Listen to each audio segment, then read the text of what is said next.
Ako po si Jenny Gliponea from Apat Dapat Productions. Nung malaman po namin na walang bypass na nangyari, ayon din po sa kanyang kapatid doon sa namatay, pagkababa po ay binaril na yung kapatid niya. At kami po ay walang nakausap na pulis. Mga opisyal mula sa RD, HEPE at sa PD. Wala po kaming nakausap na pulis. Wala po kaming nakuha na malinaw na police report dun po sa hindi pakikipag-usap sa amin ng mga opisyal ng kapulisan, makikita na po na may pinagtatakpan po sila.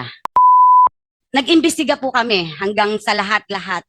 Ang nakalagay po sa kanila na operation, sa lahat po ng kanilang mga documents ay 7 p.m. nangyari ang operasyon. Subalit, nakakuha po kami ng certification mula sa hospital na alas 7 ng gabi, dinala si Brian Laresma sa hospital at alas 7:09 ng gabi nang si Brian Laresma ay malagutan ng hininga.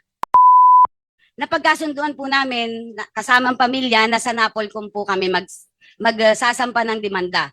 Na magkakaroon po kami ng forum shopping kung kami po ay magsasampa ng demanda sa anumang pong investigation body ng mga kapulisan. Kaya alam ko po, sa Napolcom lang po kami na hindi po lahat ay dapat pagtiwalaan. Hindi po lahat ng pulis ay akala mo ay tumutulong sa iyo. Dito po, napansin po namin na ganun po ang nangyari sa amin.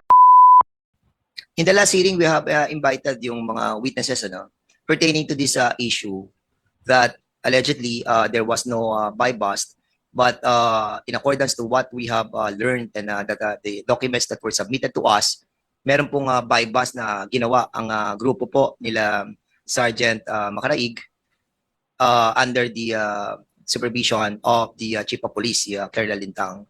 And there was a alleged that indeed there was no bypass operation. And during that time that we have discussed these issues regarding the operation of this bypass operation, kinulang tayo ng oras. As a matter of fact, we discussed this for like less than an hour during that time, or I think less than 2 hours. And we promised that we will be tackling this issue again. And at the same time, yung ating po mga members were not really prepared on that issue. Si Congressman Acop lang ata ang prepared nun. At si Congressman Paduano ata. Anyway, so let me start with sa ating pong mga victims na naandito. Kasi during the last hearing, we have discussed already the procedures on the bypass operation and some lapses on those proceedings. So gusto namin malaman dun sa pamilya, siguro unahin na muna natin yung media muna siguro that called the attention of Congressman J.J. Suarez, and it was relayed to me that this problem existed in San Juan. Can you kindly state your name, yung media, na actually kayo yung nag-expose nito, and we are thankful, at you are brave enough to ask our permission to have this hearing conducted. I hope that everything will be na lahat ng masasabi po rito will be the truth and nothing but the truth, we will be relying as well on the truthfulness of your statement, and be wary also that if you lie on this committee, you will be also subjected to some penalty as well. Okay? Yes po. Sige, ma'am, please state your name, your position, and your circumstances, please. Yes po. Magandang umaga po sa ating lahat, sa mga kagalang-galang na congressman na nandito po ngayon. Ako po si Jenny Gliponea from Apat Dapat Productions. Ako po ay walang personal na knowledge sa pagkamatay po ni Brian Laresma. So, yun lang pong mga sinasabi ng kanyang kapatid na si Adrian Laresma kung ano nakita niya nung araw na binaril ang kanyang anak, ang kapatid, sapagkat ako po ay wala doon sa pinangyarihan ng krimen. Subalit ito po ay ginalawan ng Apat Dapat Production. Nung malaman po namin na walang bypass na nangyari, ayon din po sa kanyang kapatid doon sa namatay, sa testigo, na wala naman pong bypass na nangyari. Pagkababa po ay binaril na yung kapatid niya. At kami po ay walang nakausap na pulis. Mga opisyal mula sa RD, HEPE at sa PD. wala po kaming nakausap na pulis. Kaya po ito pong usaping ito ay nakarating po sa Kongreso sapagkat wala po kaming nakuha na malinaw na police report na kadalasan naman at basic sa mga media na binibigyan po kami ng police report ng mga police station kapag may mga insidente na nangyayari. At sa pagpapatuloy po, humingi po ng tulong din sa amin ang pamilya ng Laresma na 7 anak po ang naulila ng taong ito. Kaya po kami din ay nagpursige sapagkat dun po sa hindi pakikipag-usap sa amin ng mga opisyal ng kapulisan, makikita na po na may pinagtatakpan po sila. At dito po, nag-imbestiga po kami hanggang sa lahat-lahat. Ang nakalagay po sa kanila na operation, sa lahat po ng kanilang mga documents ay 7 p.m. nangyari ang operasyon. Subalit, nakakuha po kami ng certification mula sa hospital na alas 7 ng gabi, dinala si Brian Laresma sa hospital at alas 7:09 ng gabi nang si Brian Laresma ay malagutan ng hininga. Paano po nangyari na ang dalawang bagay ay nangyayari sa isang pagkakataon?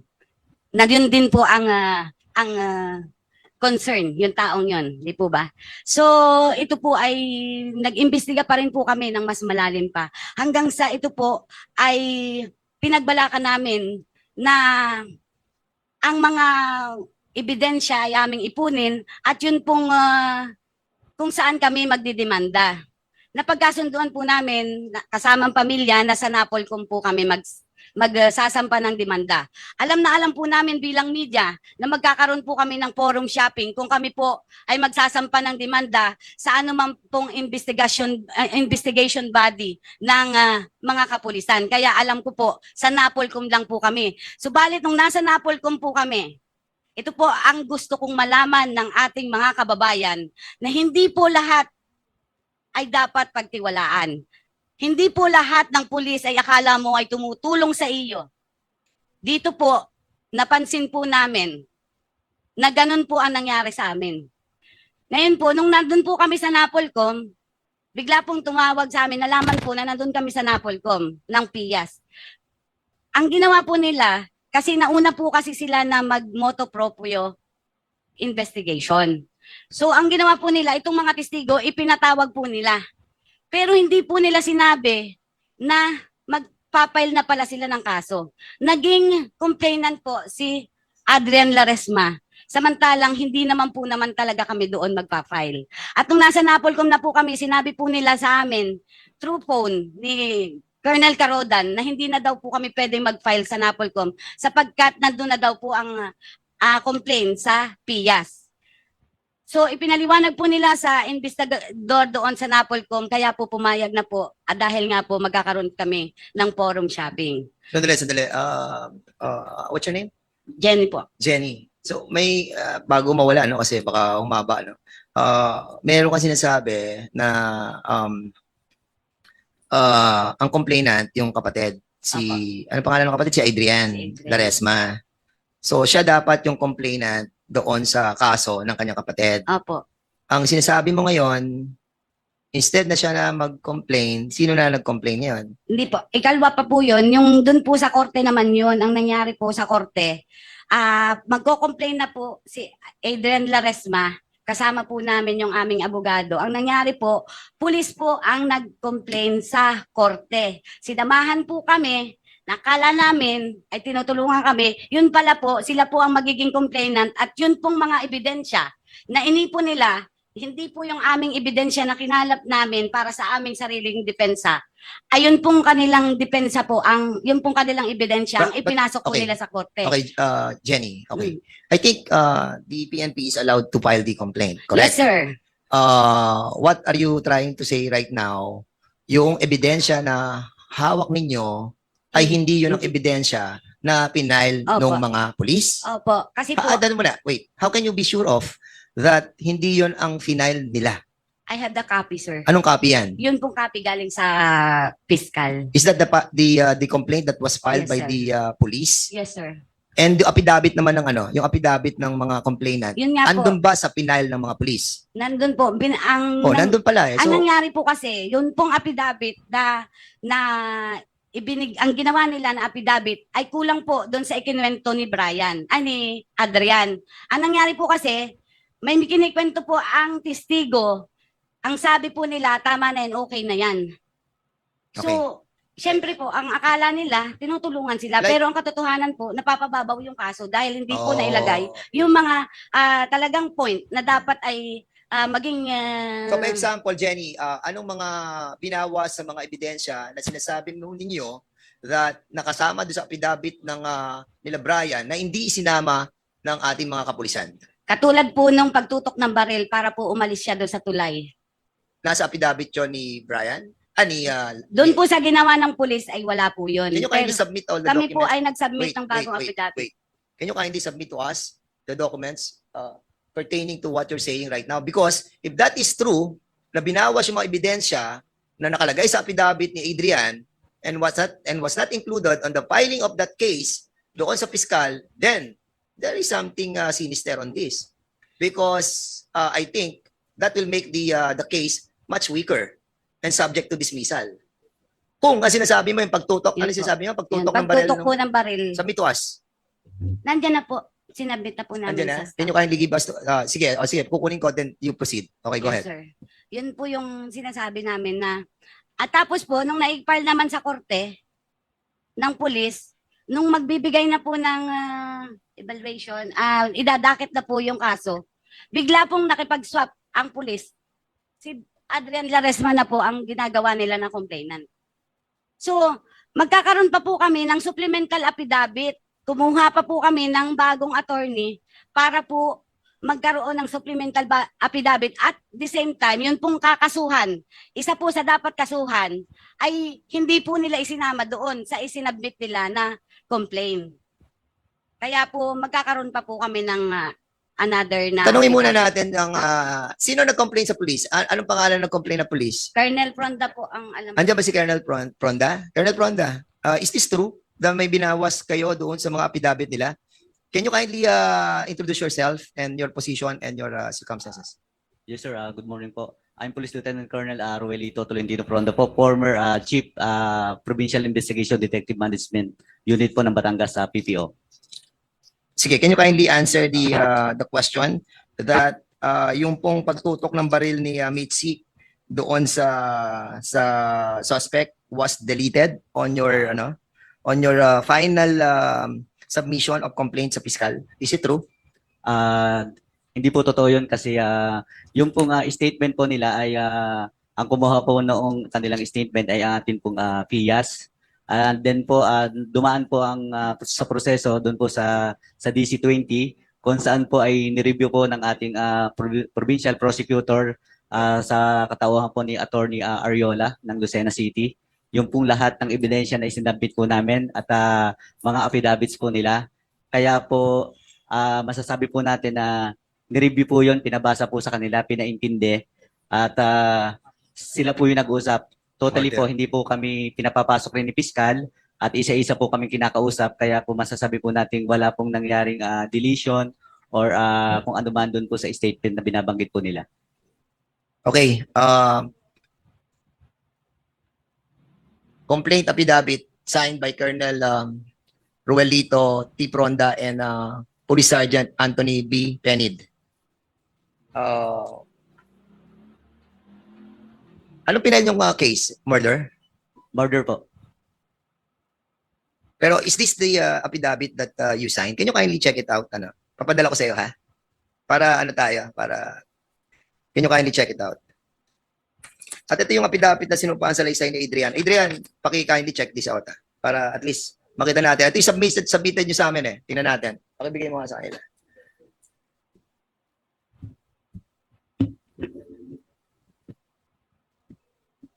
We will remind everybody to speak with truthfulness. Please, we will be setting out the rules na dapat nagsasabi po kayo ng totoo sa hearing na to. Is that accurate? Ikaw, pirma mo yan? Yes, sir. Ito po yung Okay. affidavit. Good.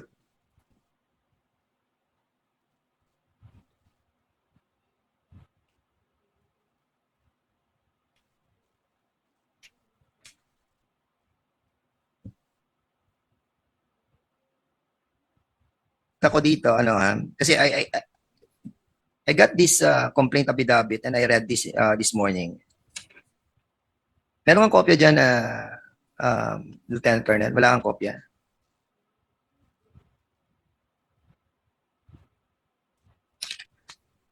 Kasi dito sa page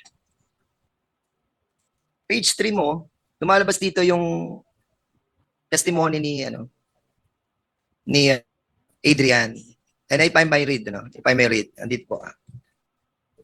Adrian Dimalig Laresma, 37 years old, carpenter, married, and resident of Barangay Lipahan. Subscribed and sworn that he was about to meet his brother, Brian Dimalig Laresma, at the bridge of boundary of Barangay del Rosario, Chaong, on May 28, 2024, at about 6:20 p.m. He saw someone approach his brother, and there were two cars came from opposite direction. One color red, which came from Barangay Lipahan, San Juan, Batangas, and the other one, the green car, without plate number, came from Barangay del Rosario, Chaong, Quezon. He saw that his brother disembarked from his motorcycle, and suddenly Sergeant Michi Perez, one of the operatives of San Juan MPS, shot his brother, hitting his thigh. Upon seeing his brother was shot, he shouted and asked the police operatives why they shot his brother, who was not done anything wrong and was not holding any type of firearm. After shooting his brother, the police operatives dragged him inside the red car, after which he was told to leave the place. So yung kanyang pinaka-tema na affidavit. At wala dun yung tumutok ng barel. Dito sa affidavit naman ni Adrian Dimalig, page 2, number 7, na ako ay tintukan ng baril ni Sergeant Michi Perez at pilit akong pinaalis sa lugar at sinabi na umalis ka na dito kundi babariling kita. Nasa takot sa barilin ako ay sumunod sa kanilang sinabi at tumungo sa di kalayuan ng pinangyarihan ng insidente ng Barangay del Rosario, Chaong. Sabay silang hinuli. Oo. So Sir, there are two affidavits. yes, sir. Sir, Yes.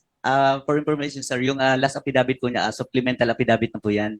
Yung po affidavit namin, yun po yung first affidavit po namin na kami po yung complainant. Then, kinausap po siya naman ni Piskal kung payag siya na siya na ang maging nominal complainant kasi siya naman po yung relative talaga, immediate family relative noong victim natin. Okay. Which is, nagkaroon po naman ng confirmation na So, mag-sign po siya.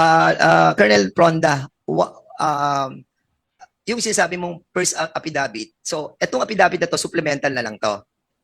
Yes, sir, yung second po. Oo, kasi nire-relate din dito kung ano yung mga nangyari noong encounter nila doon Encounter sa po crime, nila. di ba? Opo. Pero dito nga, wala yung sinasabing tumutok ng barel at umalis ka at babariling kita. Yes po, hindi po kasama dyan kasi hindi naman po siya nagbigay sa amin ng affidavit. Kung saan po yung supplemental po niya, ibinanggit na lamang po niya sa harap po ni Piskal. Kaya po yung binabanggit nila, hindi po kasama sa amin. Affidavit. So in other words, but that is very crucial, ha? Kasi yung pagtutok ngayon, napaka-importante rin dito. Yun ang kasi tinatanong ko kanina kung may tinanggal kayo sa affidavit ni Adrian Laresma. And it turned out na wala po kami. Hindi, itong bagay na to, yung pagtutok, naandun ba siya sa first affidavit? Wala po dun sa... Wala rin siya sa supplemental. Ang sabi po ni Fiscal Ariola, noon po kami nandoon, sila po ay authorized o magbigay pa po ng supplemental affidavit dahil po yung kaso po ay under resolution. Kaya po nung pinadalhan po sila ng subpoena para po sagutin yung pong mga... Pero sino na colonel ang magbibigay ng supplemental na Sila rin po. But they are no longer a complainant. Kasi ang complainant ikaw na. Hindi po. Sila po. Meron po kaming... sila po ang complainant po. Ayan, oh. Nung una po, sir. Yung una. Kami po ang complainant. Yeah. Colonel, huwag mo akong lutuin, ha? Yes po. Kasi dito, sinabit din nila that you have filed a motion to substitute as a Yes. complainant. Kayo. Yes po. Sandali, kayo na ang complainant, hindi na sila. Hindi na si Adrian, correct? Yes or no? Si Adriana po ang complainant. Kaya kami po yung Wait. Kailan siya complainant na? Ngayon? Ngayon po. Ngayon na. Yes po. Bakit? Nag-motion uli kayo sa Hindi fiscal? Isang beses lang po kami nag-motion. And that was denied. Granted po ang... Granted, po. edi ang complainant na, kayo na. Sila po. Mr. Chair, Yes. before we leave that, Colonel Fronda, bakit yung kapatid ang complainant, hindi yung asawa? For information po, sir, hindi po sila kasal. Hindi sila kasal. Yes po. So, yung kapatid ang kwan. Yes po. Totoo po ba yun, Adrian? Totoo po yun. Totoo. Okay. Thank you, Mr. Chair. Kasi Yes, Congressman. Kung married sila, dapat yung asawa ang complainant. Yeah, okay. That's correct. Congressman Paduano. Umani naman ito ng iba't ibang reaksyon mula sa ating mga netizens. Ayon kay Jessie Ray Cruel, may nagtitiwala pa ba sa mga pulis? Sa tingin ko kakaunti na lang, karamihan pinagdududahan. Pahayag naman ni Ronaldo Damlao, pag nakalusot pa po ang mga pulis na yan sa kaso na ito, patuloy lang nila gagawin yan ulit. The way they are trying to change the story of what happened, gusto nila pagtakpan ang isa't isa. At ito naman ang saloobin mula sa ating kababayan na si Louie Olegario. Nakakatakot na ang mga kapulisan natin ngayon. Di na mapagkakatiwalaan, sila nagtatakipan sa kasalanan ng kapwa nila pulis. Dapat gumawa ng batas na kung sino ang magtatakip sa kasalanan ng kapwa pulis mas malaki ang parusa. Mga kababayan, feel free to comment below para maglabas ng saloobin sa balitang ito.